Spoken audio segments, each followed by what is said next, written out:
Donc là, on est dans la classe de CE1. Dans ma classe, c'est une classe de CE1 de l'école Édouard-Lacour, où rien n'a changé depuis le départ. Les bureaux sont tels que les enfants les ont laissés, par rideau. Et ben, c'est tout ce qu'il ne faut plus faire à partir de demain. Cet après-midi, on va bouger toutes les tables pour que les enfants soient assis face à face, avec la distanciation sociale nécessaire. Le coin lecture, le coin jeu qui est au fond de la classe va être condamné, puisque les enfants n'y auront plus accès.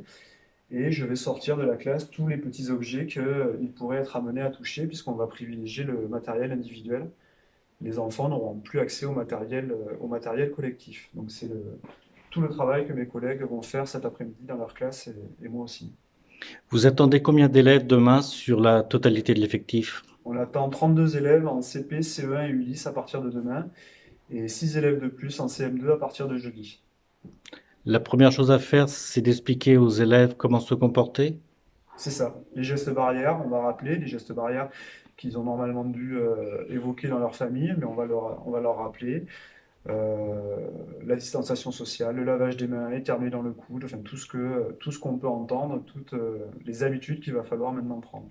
Vous avez aménagé aussi les temps de cantine et de récréation. Oui, les récréations, le temps d'accueil le matin, les temps de sortie le soir, tout ça a été aménagé. Il y a 12 classes à l'école, donc il faut prendre en compte l'entrée de ces 12 classes, la sortie de ces 12 classes sans que jamais les groupes se côtoient. Donc tout est fait en horaire décalé.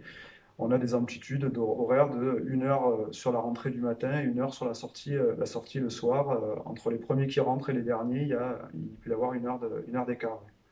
Quel est le moral du personnel, des enseignants? On va dire que ça va.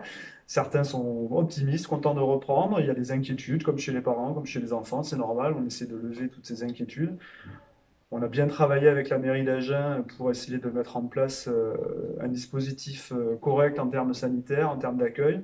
Donc voilà, il faut reprendre. C'est important que les enfants puissent revenir à l'école. Et, euh, et on va essayer de lever toutes les inquiétudes qui pourraient y avoir.